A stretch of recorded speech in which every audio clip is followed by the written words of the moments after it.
James had always worked hard on his farm, putting in long hours, growing crops, and raising animals. He was proud of what he had achieved. He wasn't born into wealth, and every inch of success he gained was through his own sweat and determination. But no matter how successful he became, people around him never let him forget the fact that he was a black farmer. Racism followed him wherever he went. It showed up in small, hurtful ways, like being overlooked by suppliers or ignored by banks when he needed financial help. Still, James kept going, always striving for more. One day, as he was flipping through a magazine, he saw an ad for private jets. He thought about how much easier it would be to travel to meet potential buyers, business partners, and investors. He could take his farm to the next level. He dreamt of the freedom a jet would bring, of not just expanding his farm, but of showing the world that someone like him, a black man from a small farm, could own such a luxury. At first, the idea felt impossible. A jet was something that only the rich and powerful owned, people who lived in the city, far removed from the dirt and dust of farming life. But James didn't let that stop him. He decided he was going to make it happen. He worked even harder, saved every penny, and made sacrifices. After a few years, he finally had enough money for the down payment. He knew that this purchase was going to be a huge step, but he was prepared. He had come too far to give up now. He went to the dealership with his head held high, determined to make his dream a reality. However, as soon as he walked into the sleek, luxurious dealership, the vibe changed. The staff barely acknowledged him at first. He could feel their eyes scanning him from head to toe. They didn't think he belonged there. They assumed he was just another dreamer, someone who couldn't afford a jet. James didn't let their attitude shake him. He had experienced discrimination all his life. He was used to people doubting him, but this time it wasn't going to stop him from getting what he wanted. He walked up to the sales representative, a young woman in a perfectly pressed suit, and told her he was ready to make the purchase. Her expression changed for a moment, then she quickly masked it with a forced smile. She asked him for the required documents, but her tone was filled with doubt. James could see the way she sized him up. He didn't care. He had worked too hard for this moment to let her judgment affect him. He handed her the papers with confidence, knowing that it wasn't just the jet he was after. It was the respect he deserved. The next few hours were spent in uncomfortable silence. The staff kept their distance, clearly unenthused by his presence. They whispered among themselves as if they didn't think James could hear them, talking about how he probably couldn't afford the jet, how someone like him wasn't meant for this kind of lifestyle. But James stayed calm, his mind focused on the goal ahead. He wasn't there to prove anyone wrong, but he knew he was about to do something many people like him had never been allowed to do. Finally, after what felt like an eternity, the manager came over. He was a tall man, wearing a sharp suit and an even sharper expression. He spoke with a clipped tone, almost dismissive, as he introduced himself to James. The manager made no effort to hide his disbelief that a black man would be buying a jet. He asked a lot of questions, trying to poke holes in James's story, but James remained unfazed. "I've been working my whole life for this," James said quietly but firmly. "I know what I'm doing." The manager's face softened for a moment, but the skepticism didn't leave his eyes. He told James that he would need to provide further documentation, as if James hadn't already given everything they asked for. The extra hoops he was being made to jump through were clear signs of what they thought of him. James was exhausted, but he wasn't going to back down. He knew this moment meant more than just buying a jet. It was about proving to the world that someone like him could achieve something others said was impossible. He wouldn't let their racism take away his dreams. As he sat there waiting for approval, the manager turned away for a moment.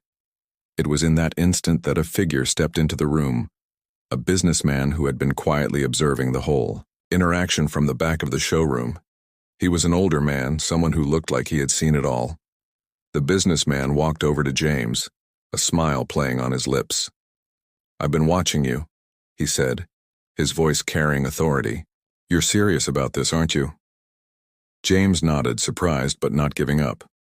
The businessman extended his hand to James, not just as a form of greeting but as an acknowledgement. The man's presence changed everything.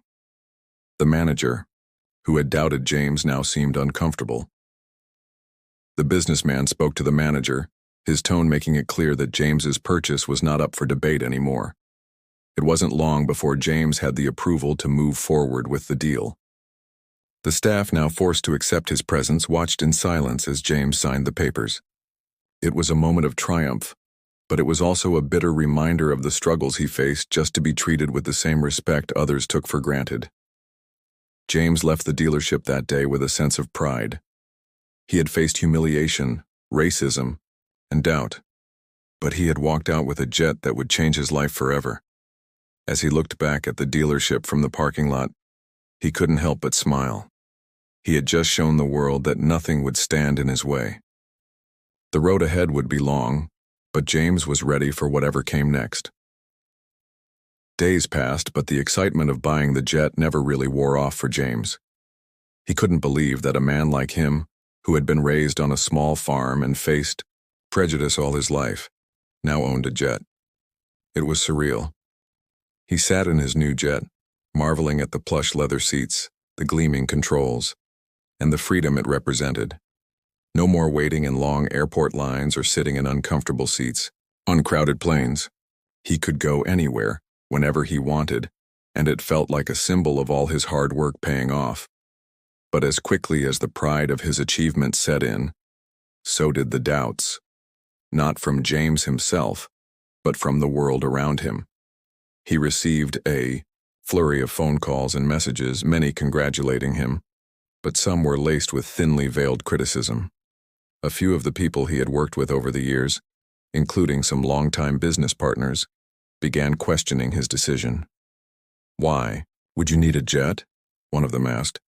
"Isn't this a bit much? You're a farmer, not a CEO." The tone was judgmental, as if his success had gone beyond what was acceptable for someone like him. The weight of those words stuck with James, but he shook them off. He knew that for every critic, there were people who believed in him and saw the potential for what this jet could bring. Still, he couldn't ignore the racist undertones that seemed to follow him every time he made a bold move. The idea of a black man owning a jet didn't sit well with everyone, and that was clear in the way people responded. But what bothered James the most wasn't the judgment from others. It was the subtle racism he continued to face in places that should have been neutral, like the private airports and even the staff members who had once served him at the dealership. He had already noticed that the pilots and ground crew treated him differently now that they knew who he was. They didn't look at him with the same respect they gave to wealthy, predominantly white clients. It was a coldness, a distance that made James question whether he was truly accepted in the world he was trying to be a part of. One afternoon, as James prepared for his first flight, he arrived at the private terminal only to be met with an air of superiority from the ground crew. The man in charge of the jet's fueling made no effort to hide his skepticism as he checked the plane's details. "Everything all right, sir?" he asked, but there was no warmth in his voice. His eyes scanned James, lingering on him for just a second too long before returning to his paperwork. James didn't let it get to him. He knew that in some ways, he was going to have to fight for his place in this world. But that didn't mean it was easy. He got onto the jet, settled into the plush seat, and leaned back, trying to clear his mind. As the engines roared to life, he felt a small sense of satisfaction. He was doing this. He was living his dream. His destination that day was a meeting with potential investors. He was hoping to expand his farming business into new markets. For years, he had been content with his small farm, but now, with the jet at his disposal, he saw the potential for something bigger. He wanted to show the world that a black farmer could lead an empire, one that wasn't just about crops, but about breaking barriers and proving that success didn't have a color. The flight was smooth, but as they flew over the countryside, James couldn't shake the feeling that people were watching him. The doubts and stares followed him, and even in the sky he felt their weight. When he landed, the feeling only intensified. The investors greeted him with smiles, but there was an undertone to their words that James didn't like. They were impressed by his success, but they couldn't help but wonder if someone like him was ready for the responsibilities that came with such power. One investor, a middle-aged man with slicked back hair and a tailored suit, pulled James aside after the meeting. "It's impressive what you've done," he said, almost patronizingly. "But I'm curious, what made you think you needed a jet to take your business to the next level?" The question felt like a challenge, as if James was being judged for his decision before anyone even knew the full extent of his business plans. James held his ground, smiling confidently. "I don't need to justify my choices to anyone. I've worked hard for everything I've built. The jet isn't just for me, it's for the people I represent, for the community I'm building." He paused, letting the words settle. "Success is about more than just numbers. It's about breaking the mold and showing that someone like me can own more than just a farm." The investor looked at him, taken aback by James's response. There was a moment of silence before he nodded, seemingly conceding the point. But James knew that the skepticism was still there, lurking beneath the surface. The world wasn't ready to accept that a black man could own a jet and change the world, even if he proved it every day with his actions. Later that night, as James flew back home, he looked out the window of his jet and saw the lights of the city below. He thought about the people who doubted him, about the ones who tried to hold him back. He thought about how they had looked at him when he first walked into that dealership, how they had assumed he wasn't worthy of owning something as grand as a jet. But now he was here. He had made it, and the road ahead was his to shape. The journey wasn't going to be easy, but James knew that if anyone could break down the barriers, it was him. And he wasn't done yet. As the days turned into weeks, James found himself both humbled and driven by the enormity of what he had achieved. Owning a jet wasn't just about luxury, it was about redefining his legacy. Each time he flew, it felt like he was defying not only the odds but the perceptions that had been ingrained in him and his community for generations. He knew that his success was an outlier, a rare story of resilience against all odds. But it was also a painful reminder that the world often wasn't ready to accept someone like him as equal. Despite the advancements in his business, the subtle racism he encountered everywhere, from the airports to the boardrooms, continued to chip away at his confidence. It was a reminder that even when you break through barriers, there are always new ones waiting. But James wasn't one to be easily defeated. He had dealt with adversity his whole life, and this was no different. Every time someone doubted him, he saw it as fuel to keep going. One afternoon, James received a phone call that would change everything. He had been approached by a group of investors from a larger corporation, interested in collaborating with him to take his farm global. They were impressed with his innovative methods, his dedication to the land, and the success he had built despite the odds. It was the opportunity James had been waiting for, an opportunity that could expand his reach far beyond the boundaries of his farm. The meeting was scheduled at a high-rise conference room in the city. As James walked in, the smooth, polished, marble floors reflected the cold, unwelcoming atmosphere of corporate America. He could feel the eyes of the room on him, the way they appraised him before they even spoke. This time, however, there was a slight difference. The investors didn't know how to categorize him. He wasn't just another farmer.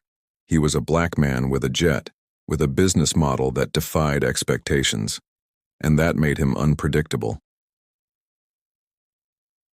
The initial pleasantries were standard. James shook hands, exchanged smiles, but the unspoken tension lingered. It was clear they were sizing him up, wondering if he was really capable of handling the pressure of this new partnership. The moment they began discussing numbers, things turned sour.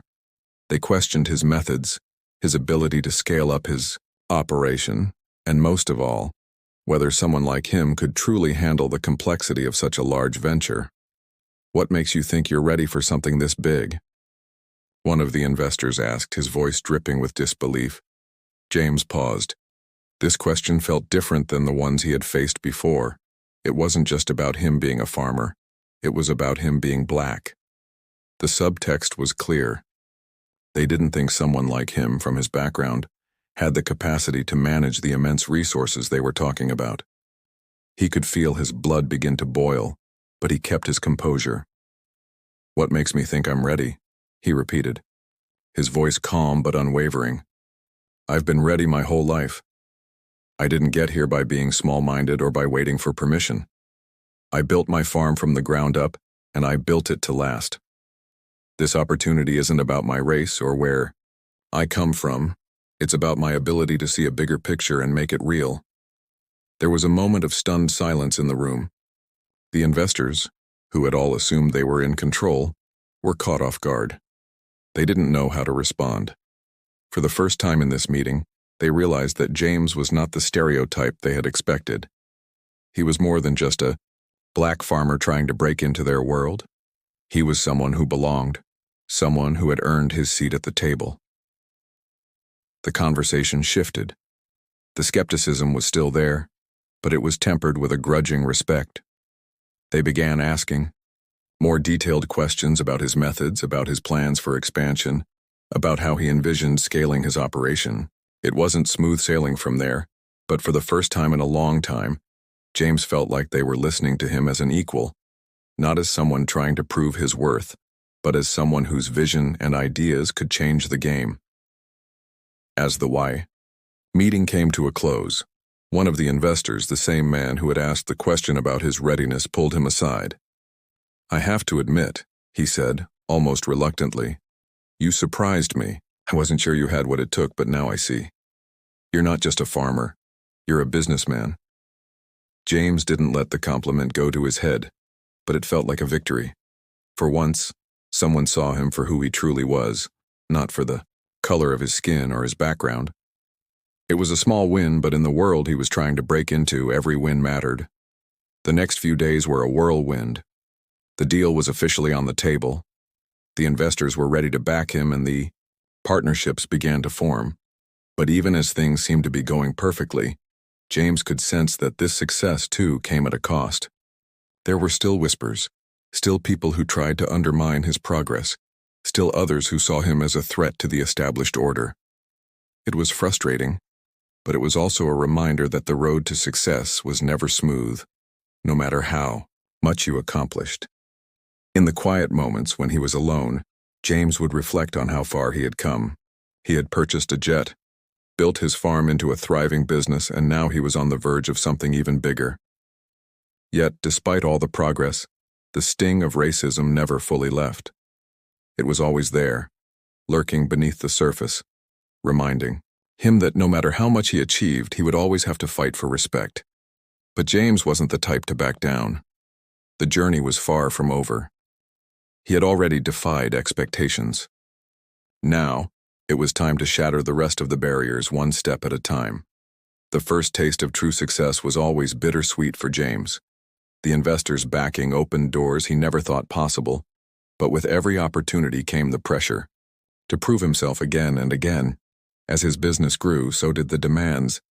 He expanded his operations, secured contracts with global suppliers, and even started hiring a team to help him run his ever-growing empire. But the more he achieved, the more the whispers of doubt and jealousy intensified.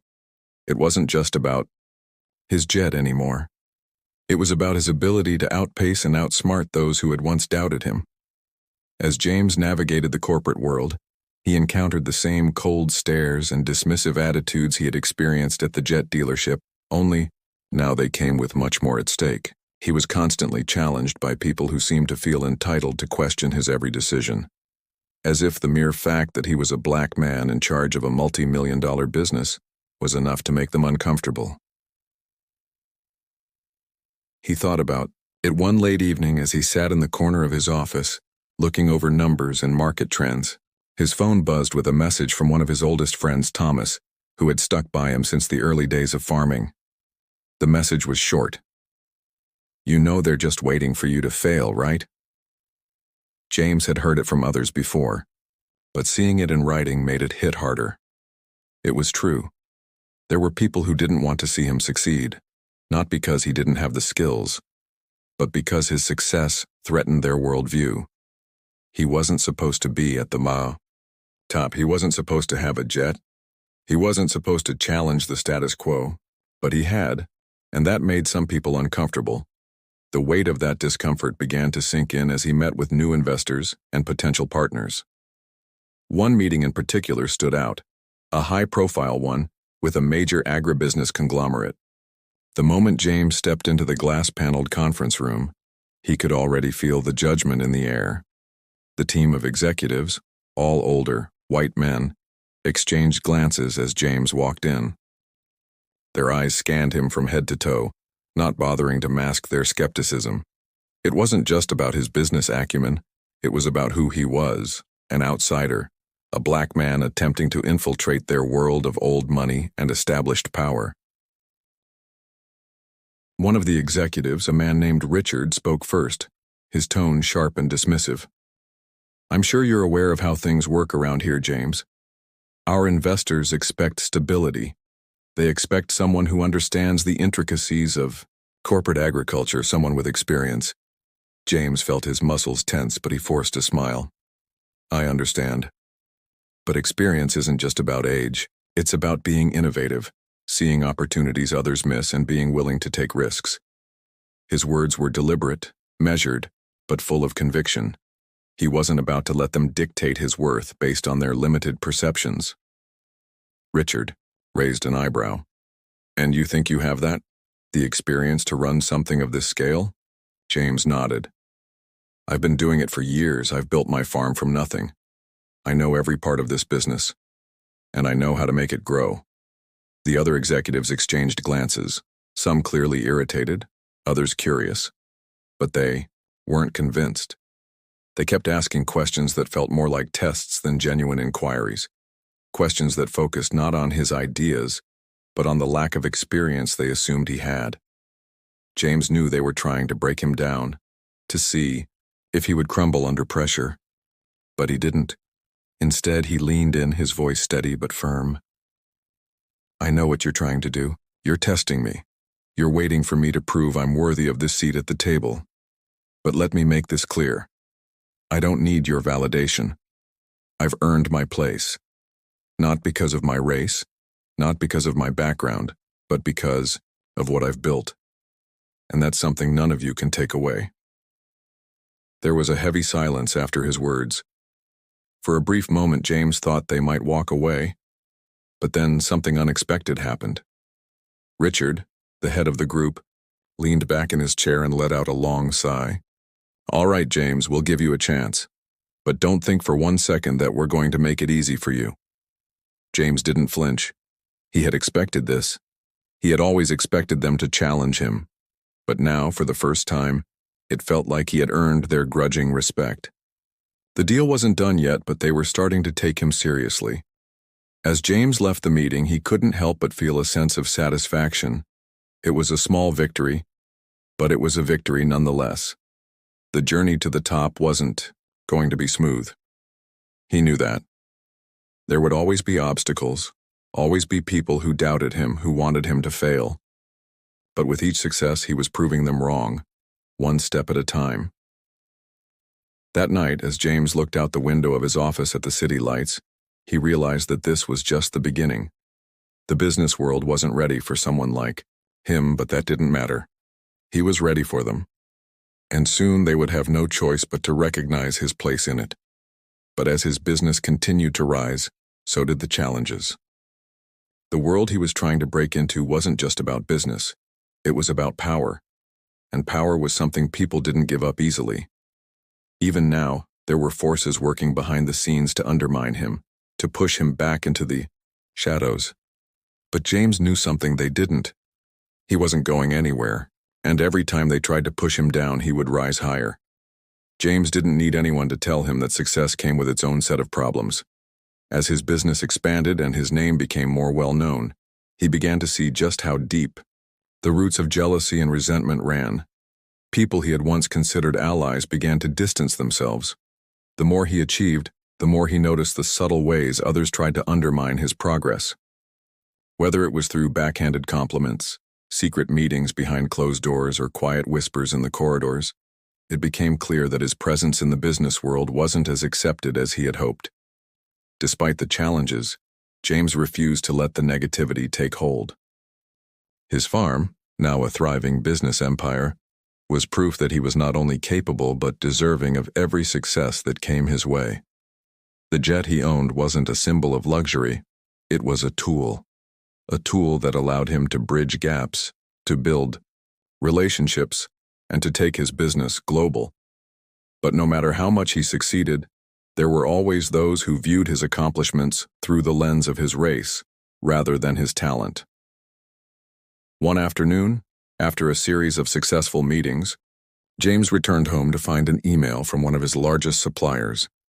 The email was polite, yet it carried a sting. The supplier was severing their business relationship with James's company, citing unforeseen changes in business direction and offering no clear explanation. It was the kind of email that left a bad taste in your mouth, the kind that made you wonder if they had suddenly decided to stop working with him because of his success, or if there was something more insidious behind it. James wasn't naive. He knew that this kind of thing happened. People tried to cut ties with you when they were threatened, and James was certainly a threat, not just because of the wealth he had built, but because he represented something that many in power didn't want to face. That someone like him could come from humble beginnings and rise to the top. It was a reminder that, for some people, seeing a black man succeed was a problem they weren't ready to accept. He spent the next few days grappling with the situation, trying to find out if there was more to the email than met the eye. But the more he dug, the more he realized that this wasn't just an isolated incident. Other suppliers had begun to express similar concerns. Slowly but surely, a web of quiet sabotage began to take shape. James wasn't just facing business obstacles. He was facing a concerted effort to push him out of the industry he had worked so hard to build. The corporate world didn't like outsiders, and James was an outsider no matter how many deals he signed or how successful his farm became. But he wasn't going to let them win.